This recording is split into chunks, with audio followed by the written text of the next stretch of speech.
good evening, and welcome to yet another episode of the Golden Grotto Lounge. We're in the lovely Caribbean, almost really underground in our grotto hideout next to Lagos Salon. And with me today is a very special guest. You might have seen him in my quiz show, We Don't Like Mistakes. It is João. And João came by boat from France to the Golden Grotto, so of course I have to make an introduction in French, I guess.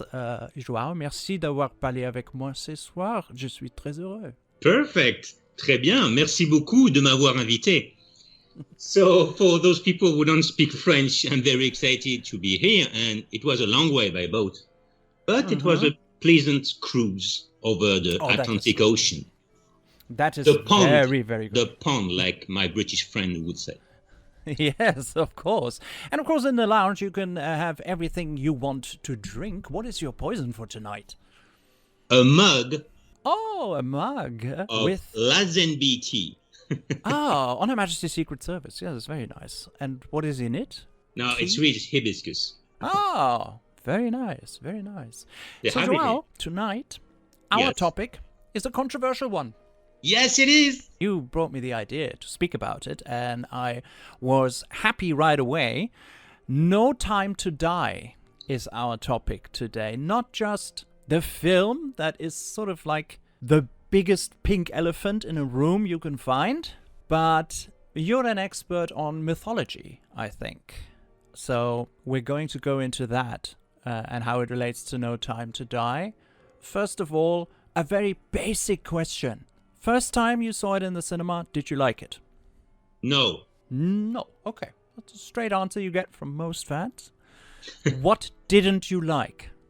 Well, this is where it's getting a bit more complicated. You see, a lot of Bond fans would say, oh, he died, he's got his fatherhood, he's a father, so it's the whole movie talking about the fatherhood or not of Bond, because there's some kind of a fake suspense to me. It's very polarized. But myself, I must admit, I'm not ashamed. I'm on the Mr. Calvin Dyson side, if you've seen his video. And he said he didn't feel a thing. And I was the same. Why? Because to me, it's futile and vain to kill Bond. You can kill Bond 25 times in a row, 5,000 times in a row. I wouldn't care. I couldn't care less, to be exact. Okay. Why? Because he's one of these characters that will return. And it's even written at the end of the credits. So when you see the character die, you wait in the cinema, in the theater, and then at the end of the rolling credits, you see James Bond will return. I told myself, I know it's very naive, maybe very simple, but I'm like, what's the point then? You know, there is no point. In fact, it's useless. Yeah. Because if it was really the end, why not? But there's another problem. Take Game of Thrones, for example. You know, you have many characters. And any point in the show, anybody can die. And I'm like, yeah, okay, that could be great. But once you've killed like 20 people, it's useless. The problem with the James Bond movie, it's James Bond is the only character who can't die. He can't die because the movie is about him. That's how it works. Even Ian Fleming himself, and you know, there's a lot of discussion saying, oh, it's very Flemingian to kill Bond because himself he wanted to kill Bond. No, it's not true. It's not true. The problem is there's your opinion, there's what you can deduce, and there's fact. And in any movie of this franchise, it's written clearly because Cubby Broccoli wanted himself to do it this way. Ian Fleming's James Bond. So I know that Ian Fleming intended to get rid of his character at the end of From Russia with Love, but he didn't. So the fact is, he didn't. So no. He never died in the books. That's it. Like, he never had a child. She's pregnant. It's on 2 pages. And in the next novel, he doesn't even mention it. So true. Yeah. So when you know all that, to me, and I was in the theater, I was like, yeah, so what? And the film as a whole, the problem of the film, Just like Calvin Dyson said in this video, it's contrived. And I will add to this, not only is contrived, but it's forced. Everything is forced to you, you know? Oh, look, you got this villain. He's so villainous because he's a Russian. I'm like, okay, next thing you're going to say is a Nazi or is a Arabic terrorist. Come on. That's not Bond, you know? Bond was Spectre. It's people who are not patriotic, who are not related to a country. Spectre, they're here to get the money. They're here to topple government. They don't care which one, you know. That was the thing that was fascinating. Even Ian Fleming himself, he started with SMERSH, so it's a Russian secret service designed to kill other agents. But quickly enough, just after he thought about stopping, but he then continued with Dr. No, the book. Then he thought about Spectre, and then he created Spectre. So himself, the creator himself, knew that it was better to do it that way. And that's what set Bond apart for so many years, for decades. And now, it's the bad Russian. That was pointless. And so forced. The second thing is everything is uncertain, self-conscious. They don't know what they're doing. With Nomi, for example. Why is she here? You can take this character out of the movie, Nomi, very technically, okay? You look at the script. You look at the script of the movie, okay? It's not even my opinion. Just try it at home. You take the script. You look at the scene on the movie, you know, on your DVD or your player or whatever, and then you think, okay, is she useful in this scene? Does that make sense? No, it doesn't. You can take her out. Really, it's a shame. It's because I like this actress. She's a good one. She was good in the Marvel movies. Okay. Yeah, definitely. Definitely. So I was like, oh, she's a good choice when I heard she was in the movie. But the role she has, it's uncertain, unclear. She won the 007 ID number, or she doesn't. She's whining all the time. Just like David Zarisky said in a video with Calvin Dyson, he said, it's driving Mr. Bond. She's driving him all around, and that's it. At the end of the movie, why does Bond go back? Why not her? He has a child. He has a family. She's supposed to be this strong woman. You know, this is forced. This is our society right now. And I'm okay with strong women. I grew up with that. I grew up with Chinese movie, Japanese movie. And, you know, in those countries, they don't think like us. A lady who's kicking butts, it's normal, you know, no question asked. And we had that would have made her save the day. So it would have reversed the hero roles. Yeah, but you know what? That would be not uncertain, not unclear, and not forced. That would be a real revolution in Bond. You know, think about it. Bond is dead. People that are very emotional, they are touched. They think it's outrageous, or they cry, or I don't know. And they do exactly what they want. But think about it. There's going to be another movie. So he's not really dead, right? And, you know, and they say, oh, yeah, but it's Daniel Craig. Yeah, so what is Daniel Craig? Before it was Sean Connery. Before it was George Lazenby. Before it was Timothy Dalton, and so forth and so on. This is the feat, the deed, the exploits that this franchise did. It's to have a strong character. The whole story is driven by this character. And it was very difficult at the time when they had to let Sean Connery go. But they made it. They with, especially not with Lazenby, but more with Roger Moore, they made it. They did change the actor who was playing the main character, James Bond, and they keep going on. It's a unique feat in cinema history. It's unique, okay? So that's add to what I was saying, like, he won't die. He will return with another actor. This whole story about Craig arc, it's forced. This film is forced, and it's the most Americanized movie in a bad way. And there's good thing from America, a lot from the US. But the child is threatened. This is in some other action movies, other American movies. In James Bond, it never happened. We never talked about children. They never threatened.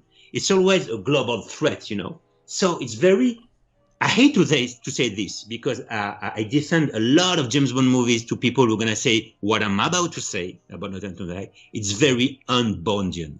It's almost ahead. not a Bond movie. It's like, why they are threatening children? And the worst of it is the fact that it's unclear. Safin, can anybody explain to me what is his plan? I've searched around in the internet, okay? Nobody can explain the plan. Who's the bias? Yeah, that's what I said all the time. I didn't understand it when I was in the cinema. It's not you, it's not me. Nobody does. Nobody does. We don't know what's going on. I tried hard to understand. And by the way, I don't like this actor. I think he's no good at all. I think he's overestimated, overvalued, over whatever. Rami Malek is no good, really not good. And come on, the name of the villain, Safin, just like a Russian tennis player, really. And the first name is even worse, Lucifer. Come on, but still, there is a Russian tennis player called Safin. Yes, Marat Safin. Safin. I didn't know. I don't follow tennis closely, so I don't know. So, like I said, we just gone back to the Russian, the communists. Oh, they're so bad. I'm like, what? Again? No, come on. This is Bond. This is more subtle than that. This is different. This is why myself, but just only myself, we're going to the cinema. Not only the stunts on the beautiful cars, on women. It's also because it was different. The villains were so different. And like I said, you can watch the video of Mr. Dyson. He brought a point. He said, like, we don't know what Safin wants. That's true.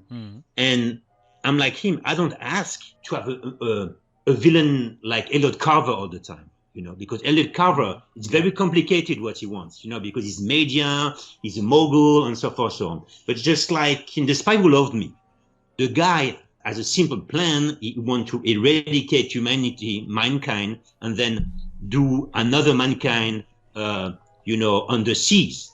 Or in the next movie, Moonraker, in the space. Okay. So it's a stupid plan. It's an outlandish plan. All right. Okay.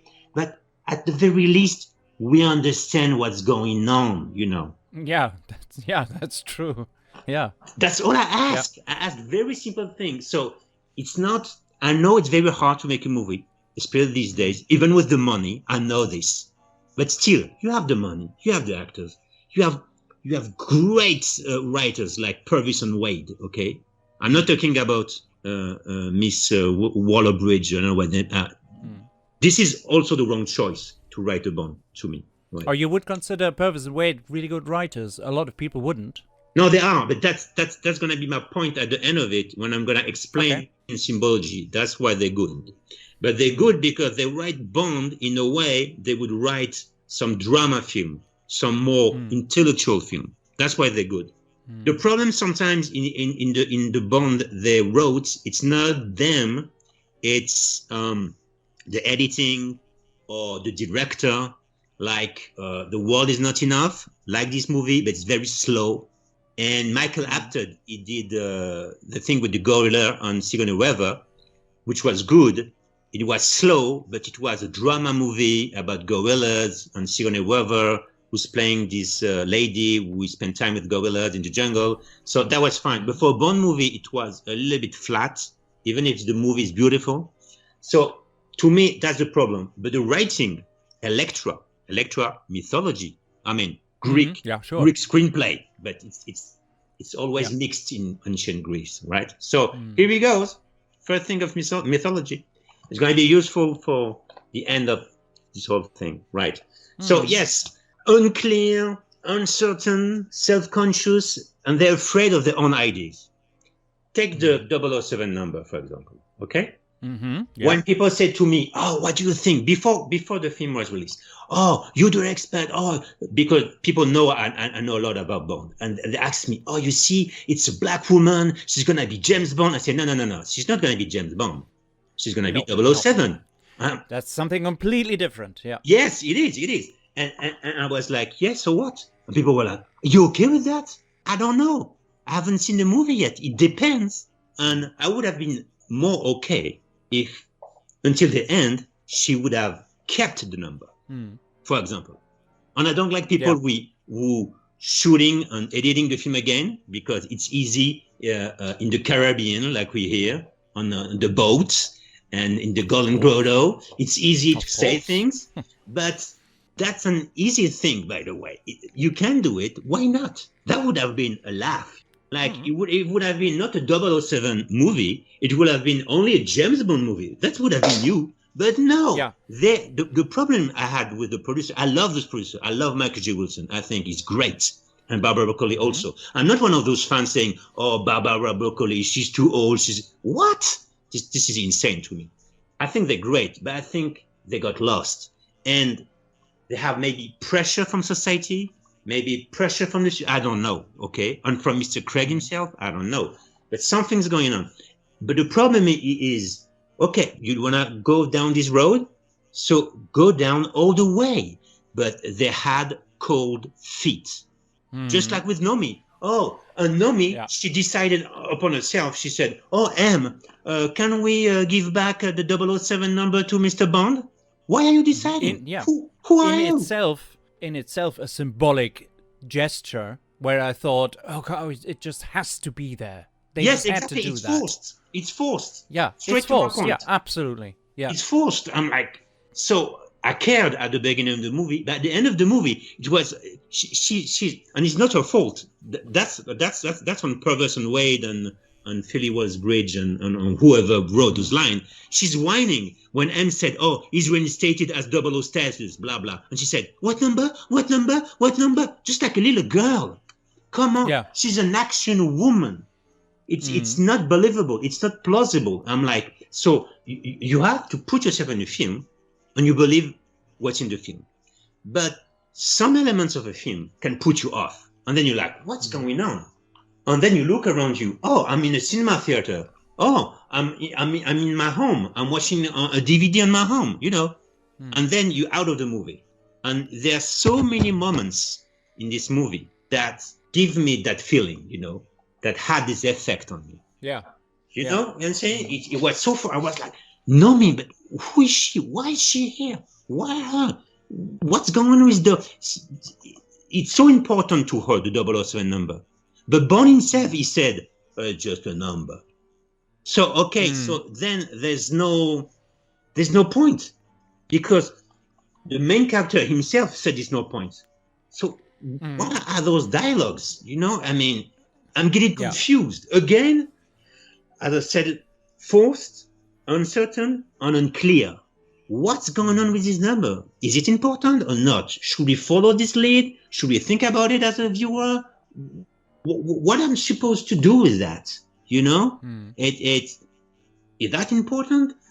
You know, it's the opposite of in Octopussy, the story with the Fabergé egg. Okay. Yeah. The Fabergé egg is very hard to follow. I think Octopussy it's underestimated film because the plot is the most complicated of them all. I defy anybody who's seen Octopussy like 5 minutes ago or 100 years ago to explain to me the plot. Nobody can. I can because I've watched it a lot of time. I took notes, etc. But the whole story about Fabergé. But you know, as a viewer, that you have to follow the egg. It's very important to the movie. And it is. And it is. It is. It is. If I explain it, we have no time for that right now. But we have time to die. But if you have the whole explanation, then you're like, oh my God, okay. So the next time I'm going to watch the movie, I'm going to follow closely the egg. And I did. Once I watched the whole movie and I was only onto the egg. I don't even laugh through the movie. I don't even listen to the jokes of Louis Jourdan, Roger Moore, you know. I was onto the egg, my eyes on the prize, you know. And it was very rewarding. I had no time to die. You're like, okay, 007, okay, the number, okay, what's going on? Nothing. Okay, Lucifer Safin. Okay, oh wow, he did something to Madeleine. Okay, that must be important. And what does he want? Yeah. M is the same. M is so weak in this movie. M is weak. And I'm sorry for everybody who say to me, Death of One is Flanagan, and say, okay, having a Chinese Flanagan, and say, okay, even if factually speaking, it's not true, but whatever. But if anybody said to me, the M in this movie is like in the Fleming books. I'm like, please read them again. M is so weak. That's not M. And again, this is a waste of an actor because Ray Fiennes is one of the finest actors we have today. He's wasted on this movie. It's all his talent is put in the garbage. It's so weak. I mean, it's James Bond who gives him order. The whole movie. Yeah. And that's okay, what I noticed as well. Why not? You know what? It's a great idea in itself. But again, cold feet again. They pull the plug. Yes. They're like, okay. So if you do that, M is a strong character. He should react, but he doesn't. That makes no sense. M should react. In any movie, any book, even the Gardner book, even the Benson, whatever book you want. I've just read 2 Gardner book and 2 Benson book. Okay, in the Benson book, it's a she M, just like in the before with Brosnan and Daniel Craig. Judi Dench, yeah. Yeah, I think she's the best M ever. So no problem with that. In any book I've read, I haven't read them all, okay, but I've read all the Fleming's books, sometimes twice, sometimes 3 times. And sometimes he has some weaknesses. That's true. But not like that. Not professionally, you know. He's strong, he's cold, he's driven. This M in No Time to Die, it's just like Nomi. He's whining all the time. This is not a drama movie. This is James Bond. He's whining all the time. Which is very strange because you got a kid in this movie. She's wonderful. The little French girl, Mathieu. Yeah. This actress, she's wonderful. She doesn't whine. She even bites Safin on the hand, you know. She's a stronger character than Nomi and M together. I mean, what's going on? And he does not punish her for that, for biting his hand. No, he said just, oh, you don't want protection, so off you go. What? Yeah. You know also, what? That again, felt why forced. not? Why not? What I'm saying is just not one element. All those elements together. The feeling, you know, is if you want me to sum up my global feeling the first time, and I was watching the movie, which, by the way, is very long. It's too much. Yes, stop it, please. Very With long. Batman, Marvel, all those blockbusters, it's too long. Please stop it. And it's too long for nothing. I would understand if it was like 3 hours long for something, but it's for nothing. Okay. So I was watching it, and the feeling I had, and you know what? I read a critic by a French guy, another French guy, on some sites, and he had the exact same feeling as me. So we at least 2 in the world. And I was like this, and I get this feeling that I was watching a ship sink. And you know, it happened in the movie because Felix Leiter sank in the ship. Yeah. And I was like, that's true. It's like a big boat sinking, just like in the Skyfall, you know, with the Turner painting. And it's the end of the boat, it's the end of the line. And, you know, after like maybe half an hour of the movie, I was like, really, I'm not bragging. I was like, all right, he's going to die. So I was not even surprised. I'm like, you know, it was, if you're Bond, I mean, not if you're like just a regular viewer and you don't care about Bond or Marvel, you know, you're just going for the fun of it. But us, you know, the pundits, the experts, the specialists, the fans, the whatever. To me, after half an hour of the movie, a movie which lasts 2 hours and 42 minutes, something like that. So after like 20% of the movie, 25% of the movie, I was like, okay, it's gonna die. Oh, she touched her belly. Oh, she's pregnant. Oh my God, I hope there won't be a child. Oh, here you go. There's a child. So yeah, it's horrible that at already at this stage, 25% into the movie, you know you're being force-fed the information you need to understand what is going on. Absolutely. And these are the films I generally dislike.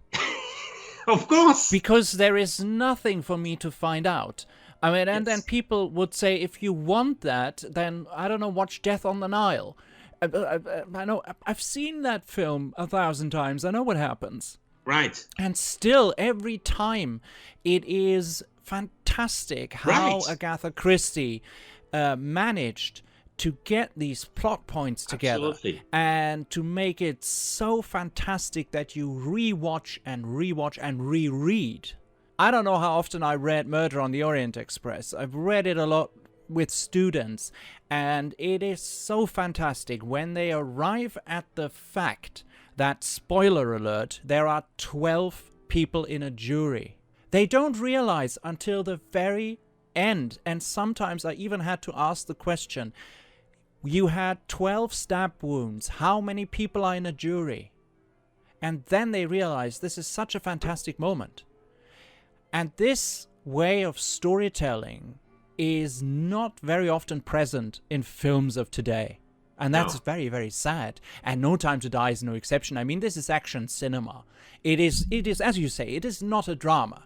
I mean, we had, with this story arc of Daniel Craig, we had a lot of drama. Casino Royale was a dramatic film. I wouldn't call it a drama, but it was a dramatic end.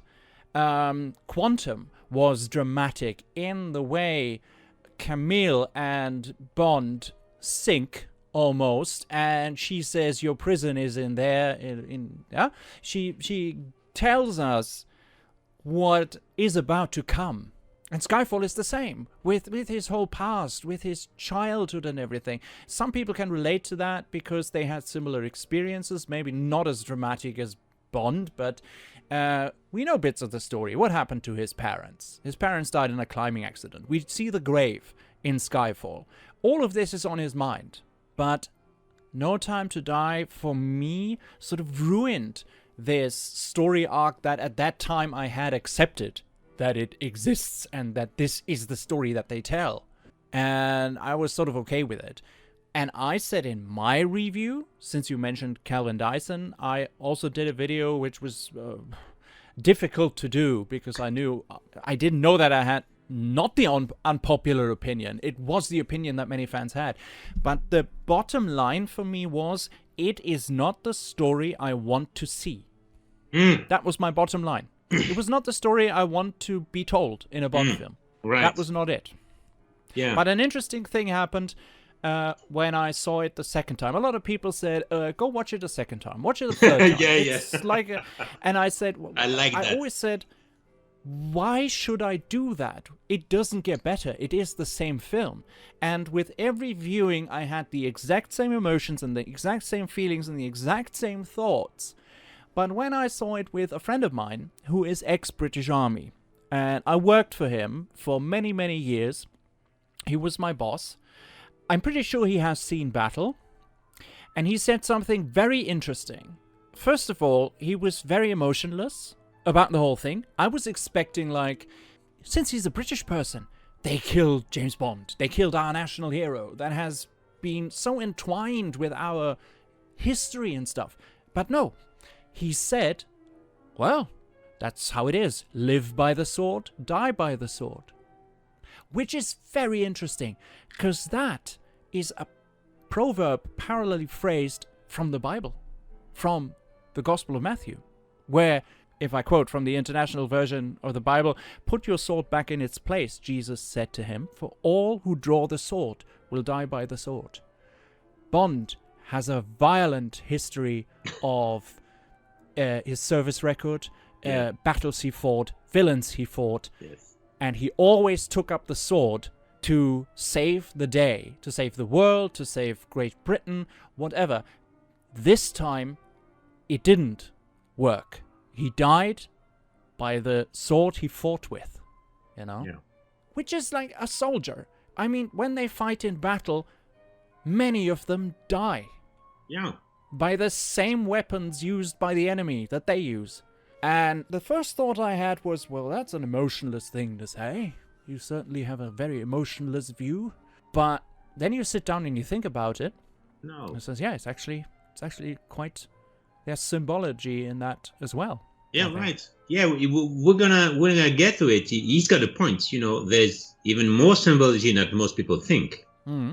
Let me talk a little bit about the symbology. All right. Please do. Okay. Have you noticed something like your ex-boss, an actual friend who's British, is absolutely right. He has a point. I don't know. I just have to mention very quickly. It's a very deep subject. It would be very long. We would need like 3 days. We haven't got 3 days right now. But I think they have rooms. They have rooms available. Oh, maybe we should on the boat to do a cruise, a James Bond cruise, and talk about James Bond endless. Maybe. Why not? That would be a great idea, by the way. It would, yeah. So, yeah, he has a point. Like, Bible and religion is intertwined in James Bond. Most people don't see it, but you got to know a very quick thing. I have to mention very quickly something about Ian Fleming himself. He was a highly educated man. He was rich. He was from the so-called higher society, and so forth and so on. Everybody knows that. In Great Britain, a lot of people love esotericism, wizards. I mean, think about it. The last big hit from Great Britain is who? J.K. Rowling. Harry Potter is what? A wizard. They love wizard. They love esotericism. They love symbology, and so forth and so on. Okay? So that's my point, first one. We know that Ian Fleming, he had some acquaintances or even friends who was very deep into esotericism, like Aleister Crowley, like even Sir Godfrey, his own boss during his Navy days, Dame Edith Sithwell, and so forth and so on. For more details, just go and read his biography or a book called The Bond Code, etc., etc. In the biography of Andrew Lycett, some people are mentioned, in some other biographies also. So you have to have this in mind, okay? He knew all this. He even translated a text from Carl Gustav Jung, the psychoanalyst. He translated a text from Carl Gustav Jung from German to English. But the text was from Paracelsus, okay, who was an alchemist, okay? It's true, yeah. Paracelsus was and Carl Gustav Jung translated from Latin to German, okay? So just that quick story, just that everybody are on the same page as I am, okay? He had this symbology in mind when he's writing Bond, okay? And one of the biggest symbology you have in religions, any religion all over the world, is the dragon and the serpent, back and forth, male and female energy, etc. So the name of the ship in No Time to Die, remember one thing first. To you, Benjamin, and to all the viewers, pub quiz. Why do you think Bond died this way? He could have died, like you said, sword by the sword. No, so he could have died with a gunshot in an acid pool. He could have fallen from a plane, a bridge. He could have been, I don't know, immolated, by fire. He could have been shot. He could have been drowned. He could have. Why? By missiles on fire. Why? Don't you think there is a reason why the producer? That's the good part of the movie, by the way, because I've listed all the weak points, but that's a strong point. Yeah. I don't like the missile idea, but I like the fire idea, which is not exactly. I think the missiles are stupid, but the fire, there's two reasons actually. Well, the first thing that comes to mind is, wasn't it written somewhere that fire rain from the sky, something like that? Oh yeah, in the Bible many times. You're close, but it's not that. It's got to do with what I just said. I'm always close. Yeah. No cigar. It's not strictly religious. It's more. I talked about serpent and dragon. Dragon. Yeah. Okay. So let me show you something. It's a Moonraker shirt. Yeah. Okay. With the Drax logo. Yeah. Drax comes from Drax, D-R-C-H-S, which comes from Drache, which means in German, my dear Mr. Lind. Oh, Drache. Means Dragon. Dragon, exactly. Dragon. In French, dragon. And Draco construction. Exactly. So you got it, okay? So that is interesting. The dragon are everywhere in James Bond. Remember in Dr. No, in Crab Key? Oh, yes, of he's course. fighting what? Yeah. A dragon. Okay. The dragon. Okay, you got it. Perfect. How can I be so blind? Yeah, I know. That's why I'm here. So in No Time to Die, the producer had the chance to get a ship, which is called HMS Dragon. Dragon. That's the name of the ship. Yeah. That's the real name of the real ship from the Royal Navy. It's called Dragon. Oh, wow. So in the end, James Bond didn't defeat the dragon for once. He was killed by the dragon. Wow. Yeah. That is really interesting. Yeah, thank you. Hopefully. So that's the first reason. The second reason is because the virus is named Heracles. Okay? Yeah. And Greek, Purvis and Wade have a long history with Greek mythology. Just few examples, very quick. Just like the first one they wrote, it was The World Is Not Enough. The first Bond they wrote, Bond script. And in this script, they used the character of Electra, which comes from Greece. And they just reversed the story of the true Electra in ancient Greece. So now everybody can dig it up, look around on the internet if you don't know the story, and you are gonna know straight away what I'm saying is the same story, but it's reversed. Because I can tell you now very quickly, because in the true story, she wants to defend her father, and in the Bond movie, she killed her father. Okay? So, you know, with the real Electra. So when I watched the movie the first time, because I knew who Electra was in Greek mythology, I was surprised, actually. You know, the opposite of No Time to Die. I was surprised. I was like, oh my God, they use it in such a clever way, you know? It was so clever. In the next movie, the satellite of Mr. Graves is called Icarus, and so forth, and so on. Okay. So, last movie, Heracles. Why Heracles? Why Heracles? Do you have any idea? No. Okay. Honest to God, no. Okay, that's good. You have to be. Okay. So Heracles, it's a hero. So it's a semi-god in ancient Greece. So Heracles is Hercules for the Roman. It is most known around the world by his Latin name. That's what I'm saying, Hercules, or Hercule in French. So Heracles, he had a wife, and this wife, she wanted to please him, and a kind of a centaur said to her, just give Heracles this coat. It's a super coat, it's a magical coat, or something like that. I've noted it somewhere. I can retrieve it. So she was given this coat by. So it was a centaur. It's not Skiro. Can't remember the name of the centaur. You can find it on the internet. So this guy is giving this coat, but this coat is full of poison. Okay. So when he put the coat, he's poisoned by his skin, just like the Heracles in the movie. All right? The virus. Okay. The nanobots. We don't know if it's a virus or nanobots, by the way. I don't think that it's unclear in this movie and uncertain. So they call it Heracles because of the story of the real Heracles, because he got poisoned through his skin and he was driven mad and he couldn't get it out of his system, just like in the movie. Okay? And what happened then? He decided to burn himself up. He died fire, just like Bond.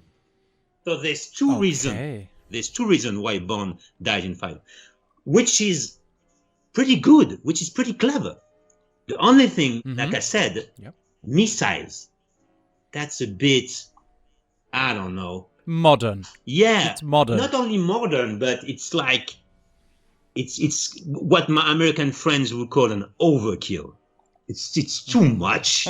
It's of come course. on. Yeah. Bond is supposed, again, it's too American. It's too Hollywood. If it was a Schwarzenegger movie, it would be all right. I would applaud. Wow, this is so great. So many explosions. But, you know, in a Bond movie, I'm okay with explosion like in Spectre. You know, biggest explosion ever. But it's in the background. It's beautiful. It has no meaning. It's nonsense. But it's funny. It's crazy. It's just there for the beauty of it. But the missiles, it's CGI first, so it's ugly. It's not done with the real thing.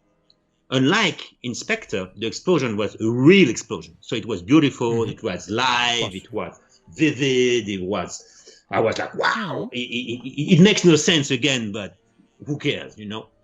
But the missiles, it's ugly. Still, the symbology is here. And I think it's pretty interesting, pretty crazy. And most of people haven't noticed, even fans, even experts. So I'm pretty sad. The Heracles thing, you can find it on the internet. You have to dig a little bit, but you can find it. But the dragon, nobody talks about it, to my knowledge. Nobody talks about the dragon. And it's in so many movies, It's not the first time. It's not like I'm making things up, just like I said. And I've just scratched the surface, believe me. We are in shallow water. You are absolutely right. I never thought about the dragon symbology, and I would probably, if I would have found it, would have probably stopped in between, because I would have gone nowhere. Because Draco, for example, in On Her Majesty's, I mean, he turns out to be a good guy, I would say.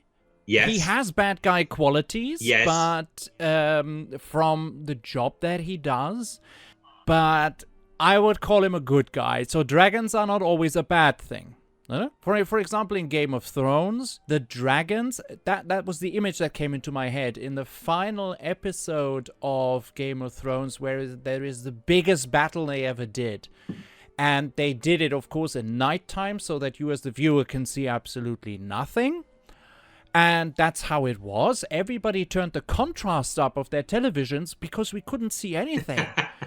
But what gets rid of most of the enemies in one go are the 2 or maybe 3 dragons that she has, the Queen of the Dragons, to really make them all burn, So that is, then the dragon is used also as a good thing to get rid of a lot of enemies. Yes.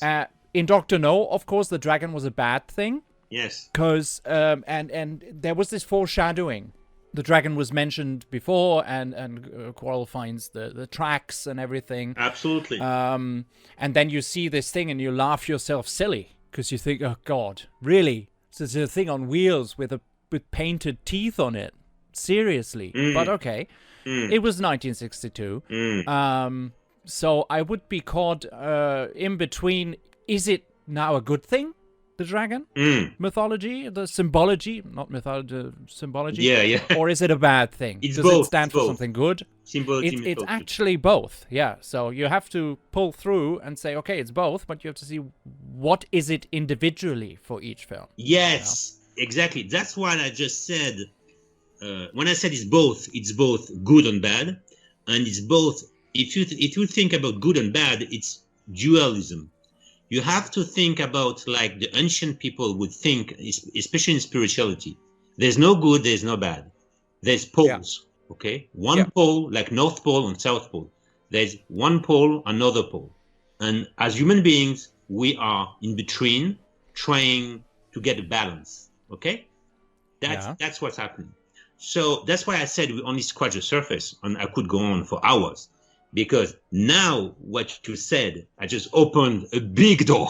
Yeah. It would take hours again. But what you need to remember also, you take Draco as an example. Okay, you're right. Mm-hmm. So people would say to me, hey, Draco is a good guy. First of all, like you said, he's a villain, but he's an ally to Bond. So it's not the same thing. He's not really a good guy. He has a purpose, he has an intention, and half of this purpose is like syndicat, Union Corse. So it's a Corsican syndicate, I guess, in English, but in French, it's Union Corse. Mm-hmm. So it's kind of a villain, okay? But the other purpose in his life is what? His daughter. Exactly. So that's why it's getting interesting. What happened with Bond? Mm-hmm. In order to get his own nemesis, Blofeld, which is the ultimate villain. He's villain. He's like the opposite. He's like the mirror of Bond. That's why they did that in Spectre. The scene was not well directed and it was a waste, but the symbology was right. In Spectre, when they face each other at the end of the movie, in the building which is about to explode. So he's the broken mirror of Bond, so to speak. Okay, that's Blofeld. But in order to get to Blofeld, he needs symbolically, he needs the energy of the dragon, Draco, and the daughter, the serpent. Okay, so that's the serpent. It's just like the Kundalini in India. Okay, on your spine, you have some energy believed by the Indian gurus, for example, in Hinduism. And it's called the Kundalini, and it's a serpent energy. The serpent, you have it on the thing that Hermes and is carrying. It's called caduce. Caduce. I don't know in English. Caducea, caduce. I didn't thought we were going that far, my dear Benjamin. So yeah, that's this nobody is expects this that. Is very technical. Yes, it's a caduceus. You know, like Hermes, he's got a caduceus, and he has a serpent around it. Just like when you see the drugstore, you know, the pharmacy in French, the drugstore. Yeah. You have this symbol sometimes of the serpent around the cross. Okay. Yes, so I know. That's it. This is because you have to think active and passive energy. Bond got married with the female dragon, with the serpent. So he got the blessing from the male dragon, which is Marc-Ange Draco. And by the way, Ange means angel. So he's half dragon, half angel, you know? That's why he's getting into it. It's not that simple. That's what I said as Credit Surfers, because in No Time to Die, again, it's a simple movie with simple symbolic. But Jan Fleming was not a simple man. So on Her Majesty's Secret Service, it's much more complicated. So in order to get Blofeld, the nemesis of Bond, the ultimate villain, he needs the energy of the dragon, you know? Something has switched. So in Dr. No, which is a previous novel, by the way, he fought the dragon, he won against the dragon, but because the dragon is on Smurf's side, on Dr. No's side, but because of Tracy DiVincenzo, Tracy Draco, Tracy Bond, after they got married, then the woman, the energy of the woman is like a bridge, okay? Because ultimately, James Bond, he's like the symbol of the active energy in the universe, and he's going through all this pain, all this learning, symbolically speaking, of course, to get to what? Yeah. To get to the woman, which is the symbolic element of the passive energy, just like Ulysses, just like knights, just like whatever legend. It's always the same thing, okay? So in this instance, or you know, in Germany, Siegfried is fighting dragon. At some point, what did he do to get invincible, or almost invincible? He used the blood of the dragon upon himself. Okay? So you see that dragon could be positive, negative, whatever. It depends what you do as a human being. And you're going to find the other part of yourself in order to get balance. Of course, James Bond, since he's a character, he never got balance. But that's another story. That's why he couldn't die also. Back to my point at the beginning. It's pointless. It's all symbolic. I mean, it's not like, let's take an example of a drama movie, like I said, okay? With some people that are more related to reality, okay? People like you and me, okay? Let's say some kind of story of a family of let's say a Ken Loach film, okay? Set in Ireland, people are poor, it's hard for them, okay? So you feel for them, you're like, wow, this is so sad, because it sounds like reality, it looks like reality, and you're like, oh my God. And at the end of the movie, one of the young children dies, you know? You feel so bad in the movie. At the same time, it's been proven by science, by the way. At the same time, it's good for you, because you're going to think, oh, my life is better, so I'm good today. It's proven by science. But anyway, it's another discussion. So picture this, okay? Ken Loach movie. People are dying. Then James Bond. Think about James Bond right away. Doesn't die. Just like a friend. I was like, okay, he died. So what? He's killed by the dragon. Yeah. Okay, I got it. He's killed by the dragon. Okay, got it. Thank you. Have a nice day. So what? This is it's really fascinating. I find that really fascinating. Thank you. There's also dragons in Skyfall in the opening titles. Absolutely. Absolutely. And you remember the name of the boat? The boat of Silver? Pub quiz. Yes, I do remember. If you give me a second, I will give you all the time in the world. Come to my boat. Oh yeah, of course. That reference needed to be put in at some point. By the way, take your time about thinking about the answer. I'm gonna just say this: the whole theme with I'm not only talking about the musical theme. I'm talking about the whole theme that is developed in No Time to Die with all the references, all the quotes. The whole thing about quoting on Her Majesty's Secret Service in the title sequence, in the pre-title sequence, with the music of Hans Zimmer. I love Hans Zimmer, but I think it's a wrong choice for Bond. It's a wrong choice for Bond. It is. It is. That's what I said all the Caribbean. time. Okay, it's Klaus Badelt, but it's Hans Zimmer. Interstellar, Batman, The Dark Knight. The music is fantastic to me. But when I heard he was doing the music for Bond, I was like, no way, my friend, no. So the best thing in his music, by the way, is all the musical theme from Her Majesty's Secret Service, which is pretty sad, considering Mr. Zimmer's career. Anyway, so I think this was again a wrong choice. Oh, you have all the time in the world. Oh, you have all the time in the world. I was like, this is so boring. Come on, why? Okay, time for the answer. I think it was Chimera.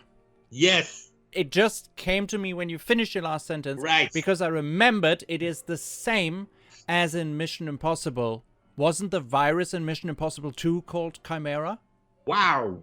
I have no idea. Mission Impossible, I've watched them all, but I think most of them are weak and lame, so it's not really my...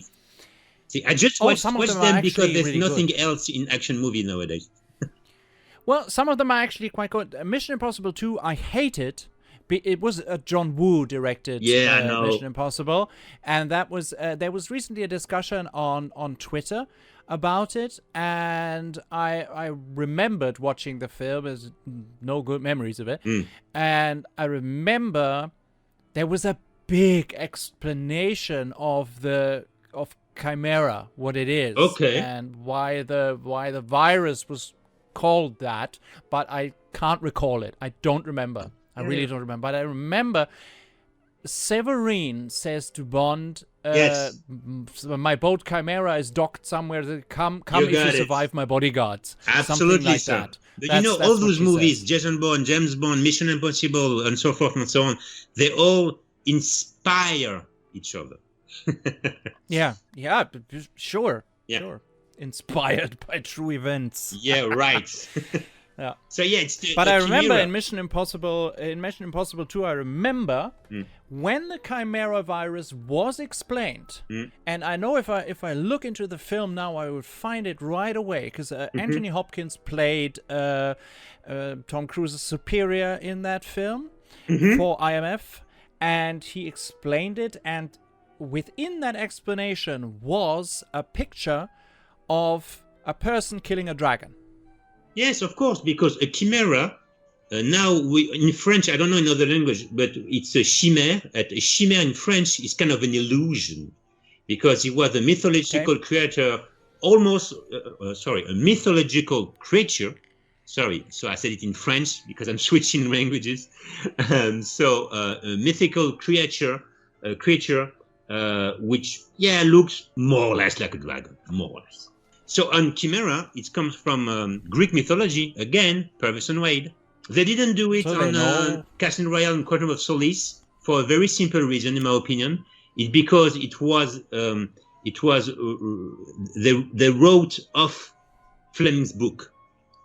And Ian Fleming, to my knowledge, didn't put any Greek mythology. He put some mythology, but not Greek mythology, or at least not in such a blatant way. Okay, so I think that is why. But when there was Skyfall, and Skyfall got nothing to do with Ian Fleming besides James Bond, then they put Chimera in it, right? Greek mythology again. They're loving it, those guys.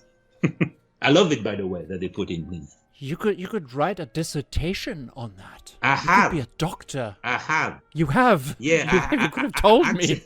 In French, obviously. I have on some French sites. I've done a lot of analysis and critics of each Bond film. Every one of them, but No Time to Die, because I don't feel like it right now. Sorry. No, really, it's not a pleasure. Yeah. So I'm sorry. It's the only Bond that I put a mark below average. I can defend any Bond movie. And Mr. Calvin Dyson, if you listen to us, you're going to be happy. Moonraker is not in my top 10, like you. But I would defend this movie. I will be on your side. I will defend Moonraker. I will defend Diamonds Are Forever, which is kind of a lame and weak movie. But there's so many Flemingian, Bondian aspects and so forth and so on, blah, blah, blah, blah. But No Time to Die, it's so flawed. It's so forced. It's so... I tried to. Honestly, I'm a Bond fan. I'm a stupid Bond fan. But not as stupid as that, because I love to analyze things deeply, like we did together. And I was like, okay, the dragon, okay, Heracles, okay, go for it. Cold feet. Even with the Heracles thing, it's unclear why Heracles. Is it nanobot or virus? Is it so the missile, so it's burned down to the ground? It's immolation? Or what is reference to Greek mythology? It was very clear with Electra in The World Is Not Enough. It was very clear with Icarus. Icarus, the wing, so it's a satellite with the sun. Yeah. Because Icarus, he got burned, he burned his wing, and he just dived into the sea. So it was pretty clear. It was the modern Icarus. And what happened to Gustav Graves? He fell from the sky at the end of the movie. Absolutely. Just like Icarus. Yeah. Okay? So that was I was like, wow, this is so great. And I was telling that to everybody, and everybody looked at me like, are you crazy? No! Think about it. It's obvious. So, it's clear. So one could argue Bond films are basically a modern action-adventure retelling of Greek mythology. Yes, that's my argument. Oh wait, by the way, if people are interested, I have a channel. It's inactive, but there's still 4 videos. 5, but the first one is an introductory one. But the first video, it's mythology on Bond, and I have a second one also. And my point is, Mr. James Bond is... a modern St. George. That's what Mr. Ian Fleming intended to do. But my point is, it's even something else, is modern Ulysses. And if you look at the video, I'm going to explain everything in detail. It's 8 minutes long. And I explain about 3 movies which had the same story. You Only Live Twice. He's fighting against Hades. The Spy Who Loved Me is fighting against Poseidon. And then Moonraker, the last brother, is fighting against Zeus himself. Go ahead, watch the video. Absolutely. Right. Absolutely. I will link to your channel in the description below. So if you like to watch some of Joao's videos, as you just heard, it is really exciting and mind-blowing, eye-opening stuff. Watch his videos, but this was really, I found it really, really fascinating. I've never had an exchange, and I love to listen to you. I did not have much talking time today, but that is really okay. Sorry. Because, but I figured some things out for myself. I figured out Draco, so that I'm very proud of myself. Yeah, you should. Most people, even Bond expert, Bond fan, they're lost. Yeah. And you but know, that proves... It's normal. Myself, I was lost until I bumped into an information. I was like, oh my God. And then I dig into it. I bought a book called The Bond Code. And then I was like, oh, okay. Does that make sense? Yes, it does. It's strange, but it does make sense. You know, it really does. Absolutely. And it shows that every day you can still learn something new from Bond. Absolutely. There is always something that either you yourself overlooked and other people found it and it's there for you to explore, or you find out in conversations such as this. And this is why I love the Bond fan community, to get new insights, and that's exactly the reason why I decided to do a podcast. Because I know a lot, but I don't know all. And I forget a lot, and sometimes I don't connect the dots. But you remember, especially not because you remember. I remembered, yes. And you remember Drac. Yes. So you see, I did. And so the last exclusive. Give it to us. Okay. The last exclusive. So, pop quiz, Bond fans. We Oh, all God, know. I'm so bad at that. We all know Mr. Bond, James Bond ID number, which is 007. Yes, you all know it. That's great. Harder question now. That was not a question. That was not the pub quiz. The question is, what is Nomi ID number after, of course, after she gave back the ID number to Mr. Bond? So she's not 007 anymore. She is... Is it said in the film? No, What she you is? have to deduce it, my dear Mr. Lynch and my dear viewers. Oh. You have to think What for am yourself. I? I'm sorry. What am I, Hercule Poirot? Hercule Yes, again of is course. Hercules. You are Hercule Poirot. Oh God, I'm a dot connector. I'm so good at this. Yes, you are. Come on. Now, it's not that simple. It's not that simple. Okay. So I would imagine. I'm gonna project my mind because Project your mind. because Just we're use in that the wall over Caribbean, there. and I'm a voodoo master. So just like in the 1973 movie Live and Let Die, I'm a voodoo master. Fantastic. I'm Baron Santi. Yeah. Oh God. Are you ready? I'm gonna A lot of serpents. I'm gonna project my mind. Sorry, not your mind. I'm gonna project my mind just like Baron Sandy.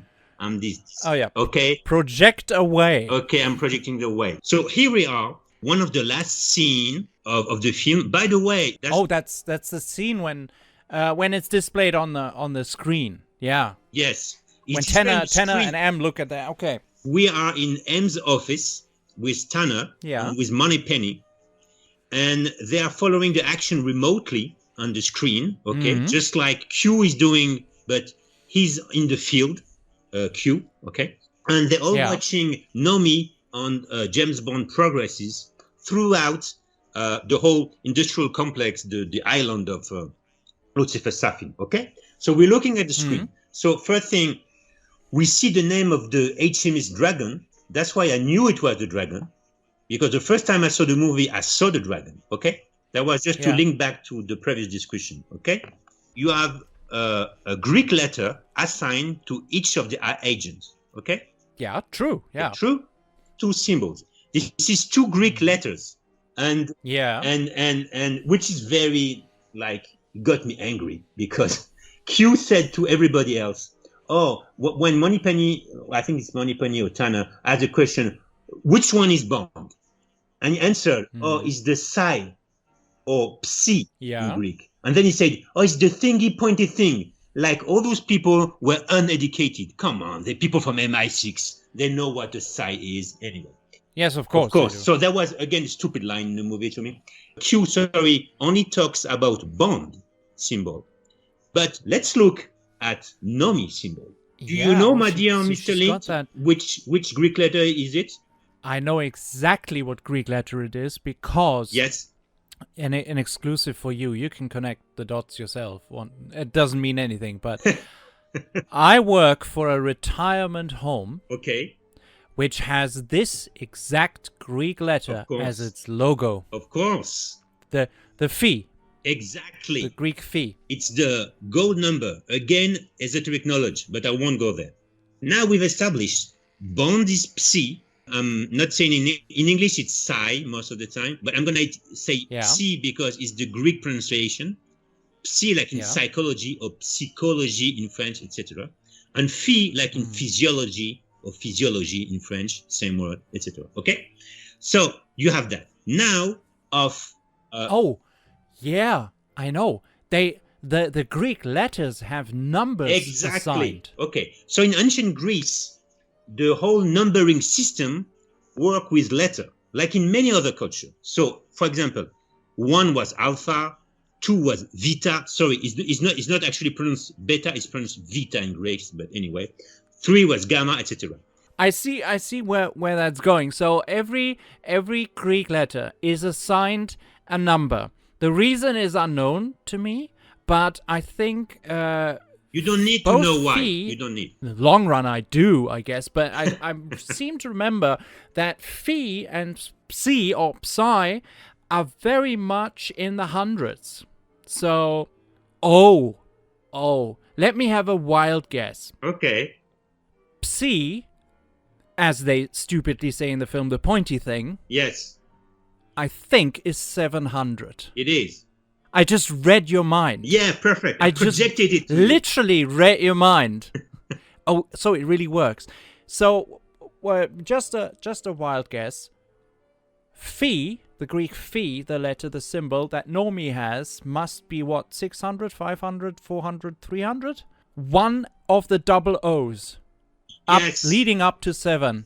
Below 7. Yes. I'm guessing, I don't know, I'm guessing 500. Yes. Don't know. So, it's true? Yeah, it is. You're so good. Oh, God. Or else I'm so good as being a voodoo master projecting my own mind. I'm scared now. I'm really scared now of your voodoo talents. So, can you go further and tell me what's Nomi number? You have all the elements, Mr. Holmes. Well, Mr. Poirot. If you reverse it, it's and I go the same with C being 700 007, then 500 would be 005. Exactly. So what's Nomi number? 005. 005. It is. You're a master. Thank you. This one, I haven't checked on the internet. Maybe it does exist, but I'm a bit proud. Just the a theory, bit. you mean? I've theory? found it myself in this specific Bond movie because I was bored. So my mind was elsewhere. Yeah. My mind was like, this film is lame. What can I do? But I'm going to watch it to the end because it's a Bond movie. So I'm supposed to be here. So my mind, because I got a very analytical mind, as you can see, my mind automatically was analyzing. And I was like, oh, phi, psi, I should check that. I didn't know about the number, but I knew deep inside me. Yeah, I had to check it out. I had to. Something was going on. Yeah, sadly, and I'm really always angry about that. And that's sadly how simple I am. I mean, I go to the cinema and I use the saying that after I just unlocked your theory, but purely by accident. But I do it like Roger Moore said. You go to the cinema for 2 hours to have some fun and entertainment and a comedy romp or something, and you don't think about it too much. So I would not imagine that they leave me breadcrumbs to put together in such a magnificent way like you just displayed. That's not what I go to the cinema for. Me neither. But maybe I'm too simple in that way. You know what? But I agree with Roger Moore. I go for both. You can.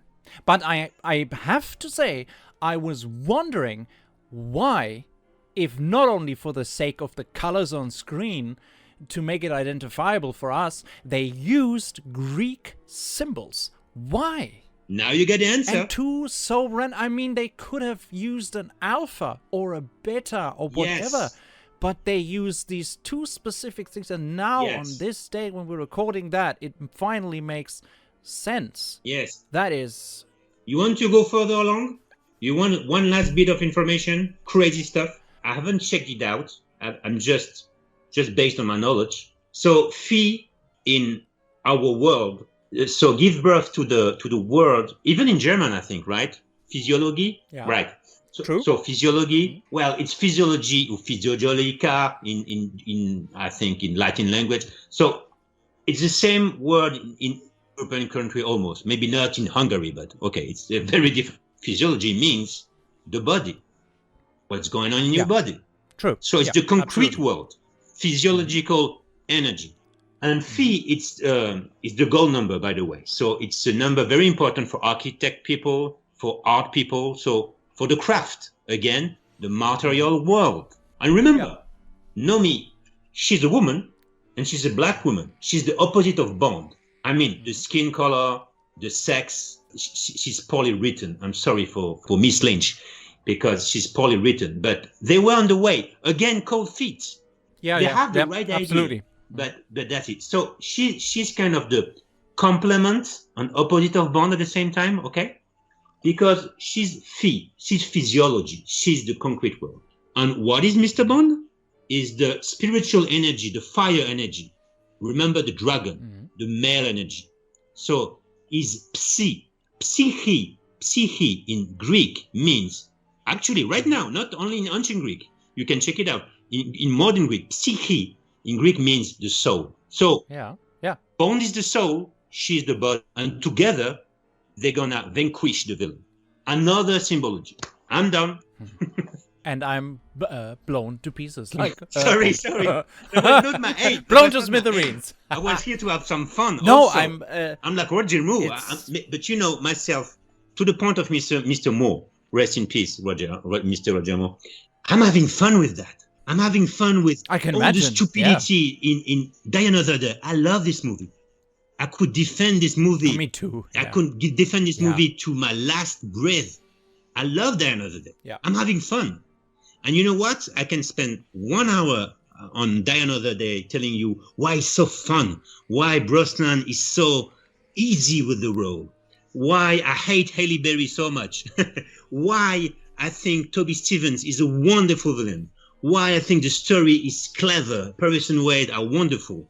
But I can also spend an hour with you explaining you why Icarus, why this is a symbolic, why this is taken from Ian Fleming, why this all the hidden stuff, all the beyond the scene stuff, you know. And I'm having fun. It's fun, you know. I hope you did have fun with all that. Absolutely, the dragon, I did. the fight, the side, whatever. It's eye-opening, really, to me, because as I said, I'm so simple. I often don't think about these things, and well, it's quite revealing. But okay. But what it has shown to me now is that I love to be in the Bond community for exactly that purpose. That I get different insights from people like you, João. That was a really eye-opening episode today for me, and I would say let's reconvene for an episode about Die Another Day, because I also would defend that film. There are some bad things about it. Oh, really? It's also very the odd, let's go things. Calvin Dyson. yeah. He's on our side. Yeah, we should. Yeah. Yeah, I know many people are. It's not a bad film. It's exactly these 2-hour fun and entertainment that you go to the cinema for. But not only, and that's what I got. Not only, but they're more than what you can see with your eyes in Die Another Day. All right, you tell me next time. Yeah, of course. You know, we can do this with every Bond movie. To be honest. Sure. That's going to be a very, very long podcast. There's going to be seasons and seasons of yes. podcasts. That's the problem, you see. Let's do a world record. Let's do the longest podcast with the most episodes. I was not saying on one podcast. I'm saying we have like 10 years to do it. You know, don't worry. Yeah, well, I'm 42. I have a few more years in me. Yes, of course. Oh, you're younger than me. But I work for a company that has the fee in its company's symbol. Yes, it's everywhere. Anything could happen. It's the thing which is even more fascinating to me. At some point when you're studying those kind of stuff, you're very humble. You have to. It's because, just like you said, then you just notice. Here's a psi. Here's a fee. Here's a dragon. Here's a serpent. Here's this god. It's everywhere. It's just like in Quantum of Solace, when they say, we have people everywhere. Or Spectre, it's everywhere. Yeah.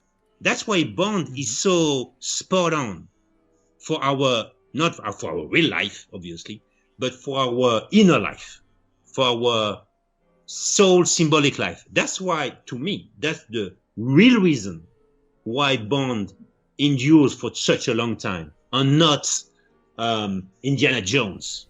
The last one was super bad, by the way. And don't they end up in ancient Greece? They end up in ancient Greece, don't they? Oh yes, of course. Again and again and again and again. Of course, it's everywhere. And that was the bad part.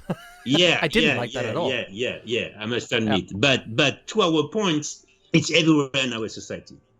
That's why when we grew up, people are saying, teachers or sometimes parents, Greek culture is our culture. Roman culture is our... I'm like, no, when I was a kid, man, what are you talking about? And now I understand. It's everywhere, every second. Also, religion. People say, I don't care about Jesus. And I always laugh and saying, yeah, but he cares about you. It's everywhere. Jesus Christ, religion, Fantastic. Dragon. It's everywhere all the time. Yep. It's It is, absolutely. you can say I don't care, yeah, but you're in it. It's like saying I don't care about oxygen, yeah, but you breathe in it. Yeah, I mean, it's too late. It's too late. Oh, occasionally. Right, it's too late. So that's the real fascinating thing. It's how Bond is always talking with us, in fact, in many subtle ways. Wonderful. João, thank you very much You're for welcome. these insights. Thank you for inviting me. Really cherish them. I hope our listeners do cherish these moments too, where I find out things I never knew I would. And I hope to see you back or welcome you back in the Golden Grotto Lounge sometime soon to speak maybe about Die Another Day. Why not? Why not?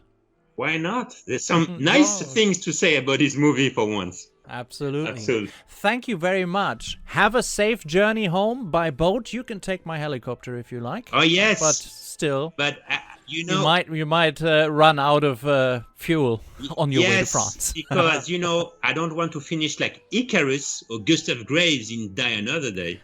No, you don't want to. So better be safe then. Sorry. I will take the boat. Just like James Bond, in most at the end of most Sean Connery movie, I will take the dinghy with the woman. Absolutely, perfectly fine. Dinghy and the woman. Yeah. I'm good all the way up to France. And grab a bottle of Tétanger when you're on the way out. Course. I think I'll take you for a Tétanger guy. The real champagne. Thank you very much, João. The best champagne of Bond. In the book. There's a whole different episode about that. Yes, of course, drinking. the champagne of Bond. My God. And who else to talk to about champagne than you? Yeah. Okay. Thank you again for inviting me. Thank you very, this was very much. Good. It was the first time I had the pleasure to talk to another Bond expert about No Time to Die, because I've moved out of a big city and I've not the chance to speak with people about Bond in such a deep manner. I mean, everybody's going to watch a Bond movie from one time or another. So it's the first time I gave my impression about No Time to Die. These kinds of impressions you only hear on the Golden Grotto Lounge podcast. So, like and subscribe to the Bond Bulletin and to the Golden Grotto podcast. Every episode will be available after its YouTube premiere on all major streaming platforms for podcasts, Spotify, Apple Podcasts, you name it, it's gonna be there. I'm gonna make sure of it. Until next time, episode 4 is coming up in a week.